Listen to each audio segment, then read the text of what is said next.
Programme live story के साथ मैं हूं आपका मेज़बान हामिद कादरी। हमारे साथ इस वक्त मौजूद हैं मियां इमरान। तो आइए इनसे जानते हैं लाइव स्टोरी में वो हमारे लिए क्या लेके आए हैं। जी अस्सलाम वालेकुम। वालेकुम अस्सलाम। जी इमरान साहब, ये लाइव स्टोरी क्या है और इसके लिए क्या लेके आए हैं आप? देखिए जी, लाइव स्टोरी जो देखिए जी, लाइव स्टोरी होती क्या है। सबसे पहले तो हम इस लफ्ज़ को देखते हैं कि लाइव स्टोरी है क्या। लाइव स्टोरी का मतलब है ज़िंदगी और ज़िंदगी की एक स्टोरी। तो ज़िंदगी के अंदर बहुत सारी ऐसी फील्ड्स होती हैं, बहुत सारे ऐसे कंपटीशन होते हैं, बहुत सारे ऐसे मसाइल होते हैं जो इंसान को डिस्कस करना पड़ते हैं, जिनमें से उसको गुज़रना पड़ता है। गुज़रने के बाद कामयाबी और नाकामी की तरफ जाना पड़ता है। जो तो सोए रहते हैं वो तो ज़ाहरी बात है वो नाकाम हो गए, और जो जिनमें कुछ करने की लगन होती है वो ही कुछ कर सकते हैं। तो इसमें आज हम लोग बात करते हैं टेक्निकल फील्ड की। तो टेक्निकल फील्ड के अंदर सबसे पहले मैं आपको बताता हूँ कि टेक्निकल फील्ड के अंदर आपकी क्वालिफ़िकेशन कम ज़रूर होती है, लेकिन आपके पास हुनर होता है, आपके पास काम होता है, जो आप बहुत ज़्यादा पढ़ने के बाद उस फील्ड के अंदर जाते हो। टेक्निकल स्पोर्ट के साथ, टेक्निकल कोर्सेज करने के साथ साथ आपकी क्वालिफ़िकेशन वो कम। टेक्निकल कोर्स जो है वो क्या होते हैं? फॉर एग्ज़ाम्पल टेक्निकल कोर्स जैसे आप मशीनिस्ट का कह लें, आप जैसे मशीनिस्ट खराद मशीन का हो सकता है। इसी तरह लैंड सर्वे है। लैंड सर्वे वो होता है कि दुनिया के अंदर जितने भी काम होने होते हैं, जितने भी प्रोजेक्ट होने होते हैं, उनमें सर्वे की ज़रूरत होती है। अब लैंड सर्वे है, इसी तरह हाइड्रोलिक सर्वे होता है, कुछ एरियल सर्वे होता है, और एक आपने बहुत सारा सुना होगा सोशल इकोनॉमिक सर्वे। इसी तरह लैंड सर्वे जो होता है, ये सर्वे का कोर्स करने के बाद 1 साल का, ये उसके बाद इसकी डिग्री होती है। अच्छा, इसका बकायदा सर्वे कोर्स होता है? जी, इसके 1 साल का भी कोर्स होता है। उसके बाद डीआई डिप्लोमा एसोसिएट इंजीनियर करने के बाद सर्वे की फील्ड में बंदा आ सकता है। लेकिन इसके साथ साथ बंदे में थोड़ी सी अवेयरनेस, क्वालिफ़िकेशन होनी चाहिए, ताकि बंदा कम से कम फील्ड के अंदर जाके कुछ लिख पढ़ सके। लेकिन मज़े की बात यह है कि सर्वे जो होता है, इसने स्टार्ट प्रोजेक्ट से लेके एंड प्रोजेक्ट तक अपना काम करना होता है, और सबसे ज़्यादा मुश्किल काम इसका होता है।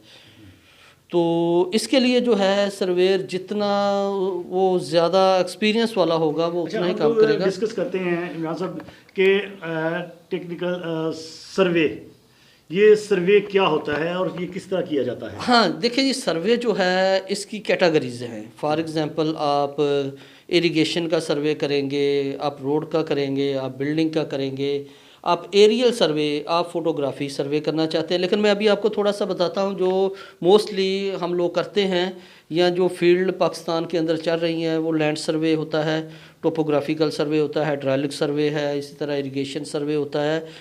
तो आज मैं आपको थोड़ा सा लैंड सर्वे जो होता है, ये ज़मीन किसी भी प्रोजेक्ट को करने के लिए सबसे पहले जिस चीज़ की ज़रूरत पड़ती है वो साइट की डिटेल की ज़रूरत पड़ती है। उस साइट की detail for example main made, यानी कि कुदरती और नेचुरल और जो इंसान ने फ़ीचर बनाए हुए हैं। अब फ़ीचर कौन से हैं, जैसे इलेक्ट्रिकल पोल है, टेलीफोन पोल है, वाटर कोर्स है। अब वाटर कोर्स दो तरह की होती हैं, एक तो कुदरती तौर पे बनी होती है, एक इंसान ने बनाई होती है।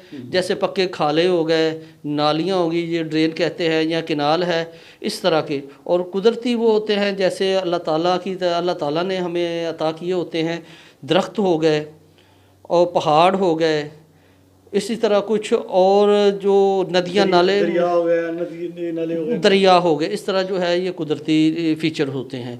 तो हमने इसकी डिटेल, और इसके साथ साथ हमने ये देखना होता है कि ज़मीन की हाइट कितनी है, यानी कि ज़मीन ऊंची कितनी है और नीचे कितनी है। क्योंकि जब स्टार्ट करना है और फाउंडेशन पे किसी भी प्रोजेक्ट के, किसी भी मंसूबे की टोटल लागत के ऊपर जो काम होना होता है वो सर्वे की बेस पे होना नहीं, होता है। आपके कहने का मकसद ये है कि जो नेचुरल चीज़ें होती हैं, खुदा की तरफ से बनाई गई हैं, उनके अलावा जो इंसान खुद बनाता है उनका सर्वे करना होता उनकी है। सारी डिटेल हमने इकट्ठी करके एक ड्राइंग की सूरत में जमा करवानी होती है। ठीक है। जिसके बाद एस्टिमेटर जो होते हैं, क्वांटिटी सर्वेयर होते हैं, उसके बाद इंजीनियर्स होते हैं, आर्किटेक्ट होते हैं, वो उनको डिज़ाइन करते हैं। ठीक है। और डिज़ाइन करने के बाद वो उनकी कास्ट निकालते हैं। अगर सर्वे नहीं होगा तो कास्ट का पता ही नहीं चलेगा कि यहाँ पे मिट्टी कितनी डलनी है, यहाँ से उठानी कितनी है, यहाँ पे इलेक्ट्रिकल पोल है, यहाँ पे टेलीफोन पोल है। या यहाँ पे दरख्त है। फॉर एग्जांपल अगर हम कोई ब्रिज बना रहे हैं, कोई बिल्डिंग बना रहे हैं, हम सर्वे नहीं करते और घर बैठ के एक ये जी है अपना 100 बाई 100 का एक प्लाट है या 500 बाई 1000 का एक प्लाट है, हम उस पर जो आर्किटेक्ट है या इंजीनियर है वो अपना प्रोजेक्ट डिज़ाइन कर देते हैं, हाई राइज बिल्डिंग डिज़ाइन कर देते हैं, ब्रिज। तो वो बेसिक जो होता है वो ब्रिज का पिलर या पायल या अपना बिल्डिंग की दीवार उस दरख्त के ऊपर आ जाती है, इलेक्ट्रिकल पोल की तरफ आ जाती है, तो वो पूरा डिज़ाइन गलत हो जाता है। इसलिए सर्वे जो होता है ये ज़रूरी करना पड़ता है, बहुत ज़रूरी है, ये बहुत सर्वे जो ज़रूरी है। बहुत ज़रूरी जी है। जी यानी होमवर्क, जैसे वो होमवर्क करना बहुत ज़रूरी है कि किसी भी प्रोजेक्ट को, किसी भी काम को करने के लिए उसके ऊपर बंदे को प्रॉपर वर्किंग होती है। जी जी, वर्किंग जो है ना वो होनी चाहिए। ऐसा ही है, बिल्कुल ऐसा ही है। प्रॉपर वर्किंग के साथ ज़मीन की हाइट होती है, उसके बाद उसके इसको क्या कहते हैं? देखिए जी, सर्वे लैंड सर्वे, लैंड सर्वे इसको कहते हैं। और इसमें आगे ब्रांचेज है। अब टोपोग्राफिकल सर्वे जो होता है उस पर अभी कंटूरिंग होनी होती है, जो तो टेक्निकल फील्ड से रिलेटेड हैं, लोग काम करते हैं, उनको पता है कंटूरिंग क्या होती है, स्पॉट हाइट क्या होती है, क्रॉस सेक्शन क्या होता है, लीनियर प्लान क्या होता है, प्रोफाइल क्रॉस सेक्शन क्या होती है।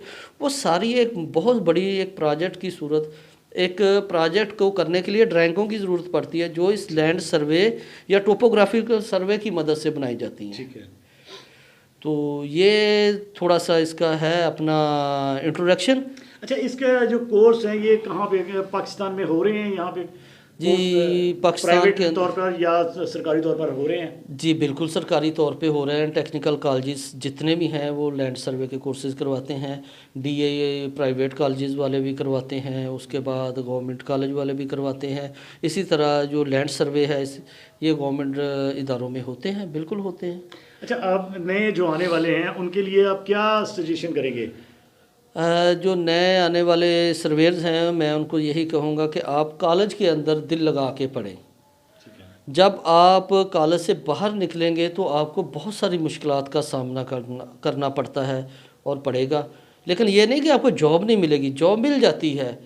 आप सबसे ज़्यादा जब फील्ड में आएँ तो आप नए हैं, आपको चाहिए कि आप अपने सीनियर्स की मदद के साथ एक्सपीरियंस लें और एक्सपीरियंस की बेस पे आपने आगे बढ़ना। जो सैलरी होती है वो आपकी एक्सपीरियंस बेस पे बढ़नी है।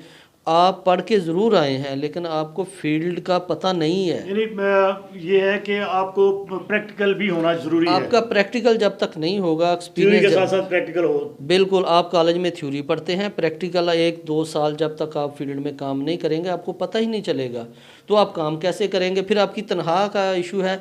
फिर जैसे आपका एक्सपीरियंस बढ़ता जाएगा आपकी तनख्वाह बढ़ती जाती है।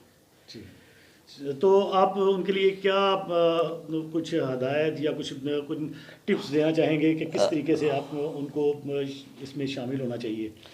चलें ऐसा करते हैं कि आप ज़्यादा फोर्स कर रहे हैं तो इसको स्टार्ट करते हैं कि मैं आपको थारोली बताता हूं कि लैंड सर्वेयर जो होता है, लैंड सर्वेयर क्या है, लैंड सर्वे क्या है और इसकी कैटेगरीज़ कितनी हैं। तो मैं आपको डिटेल के साथ बताता हूं ताकि आपको आइडिया हो और सुनने वालों को पता चले और एक्सपीरियंस ले। और इसमें हम लोग जो इसमें इंस्ट्रूमेंट यूज़ होने हैं वो भी बताऊंगा, जो सॉफ्टवेयर यूज़ होने हैं वो भी बताऊंगा। अच्छा, आप हमें आज ना इमरान साहब, हम लोग ये चाहते हैं कि हमें ये बताएं कि इस फील्ड में क्या क्या सर्वे होते हैं, उनके क्या क्या नाम हैं, ये ज़रा बताएं। फिर उसमें के बाद हम लोग नेक्स्ट प्रोग्राम में बाकायदा वो जो इंस्ट्रूमेंट हैं उनको भी साथ रख के तो वो फिर आपके साथ वो डिस्कस करेंगे। देखें, आप के एंड पे है कि आप कितनी जल्दी, जो आने वाले लोग हैं वो कितनी जल्दी सीखना चाहते हैं। जो फील्ड में काम कर रहे हैं उनको 10-10 साल हो गए काम करते हुए, अभी उनसे ये कहा जाए कि आप सर्वेयर हो, बहुत अच्छे सर्वेयर हो, हमें ऑटोकैड पे ड्राइंग बना दो, इसी प्रोजेक्ट की कोई भी सेक्शन काट दो, तो वो नहीं काट सकते। अगर हम उनको कहते हैं कि वो एस्टिमेशन कर, तो वो नहीं कर सकते। तो मैं आपसे यही कहूँगा कि इसके अंदर जितने भी इंस्ट्रूमेंट यूज़ होते हैं, फॉर एग्जांपल ऑटो लेवल है, टोटल स्टेशन है, RTK GPS है। इसी तरह अगर कंप्यूटर की तरफ आते हैं, एक्सेल बहुत ज़रूरी है आपके लिए, क्योंकि आपने RL निकालने हैं, आपने कैलकुलेशनें करनी है, उसके बाद आपने वहाँ से डाटे को उठाना है और उनके क्रॉस सेक्शन बनाने हैं, प्रोफाइल बनानी है और उसके बाद उसकी क्वांटिटी निकालनी है, डिज़ाइन करना है। इसी तरह ऑटोकैड है, ऑटोकैड के अंदर आप जब तक प्लान नहीं बनाएंगे और कोई शक्ल नहीं दिखाएंगे तब तक जो है वो आप काम किसी को सेटिस्फाई नहीं कर सकते। तो उसके बाद आ जाता है ऑटोकैड सिविल 3D है, जिसके अंदर पूरा प्रोजेक्ट आपको बनाना पड़ता है। उसके बाद ड्राइंग होती है जो एग्जीक्यूशन होती है। टोटल है उसके बाद, जिसके अंदर आपने टोपोग्राफिकल सर्वे और एंगल डिस्टेंस के साथ भी आप काम करते हैं। आप किसी बिल्डिंग का, किसी इलेक्ट्रिकल पोल का, किसी टेलीफोन पोल की हाइट भी दे सकते हैं और चेक भी कर सकते हैं। इसी तरह जीपीएस है, जहाँ पे आपने काम करना है टोटल स्टेशन के साथ एक दिन में, तो जीपीएस इतना लेटेस्ट टेक्नोलॉजी है कि आप वो 3 घंटों में काम कर देंगे, यानी कि 8 घंटों में काम करने वाला बंदा वो 3 घंटों में काम करके फारिग हो जाता है। तो ये टेक्नोलॉजी, उसके बाद जीआईएस आ जाता है, लेकिन जीआईएस करने के लिए वो फिर क्वालिफ़िकेशन की ज़रूरत पड़ती है। तो सर्वेयर जो है, अगर वो auto level, total station, AutoCAD, 3D civil ये सीख लेता है तो बहुत रीज़नेबल सैलरी उसको मिल जाती है, उसको अलाउंस मिल जाते हैं, फैसिलिटीज़ बहुत मिल जाती हैं। तो मेरा ख्याल है कि जो सर्वेयर होता है इसको कम से कम एक्सेल, ऑटोकैड, सिविल 3D सीखनी चाहिए, ताकि उसके अंदर काम करते हुए जो फील्ड से डाटा कलेक्ट करके लाए वो खुद ही डिज़ाइन करके दे दे।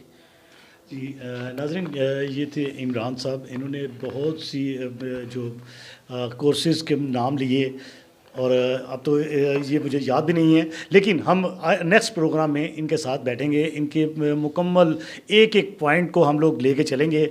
तो उसके साथ क्या क्या इंस्ट्रूमेंट जो है ना वो इस्तेमाल होते हैं उनकी को भी डिस्कस करेंगे, उनको भी देखेंगे, उनका भी सर्वे करेंगे और देखेंगे कि क्या होता है। और जितनी हो सकी न्यू जनरेशन, आने वाले जो स्टूडेंट हैं जो इस फील्ड में आना चाह रहे हैं, उनको जितनी भी रहनुमाई मिल सकेगी हमारे प्रोग्राम के ज़रिए उनको मिलती रहेगी।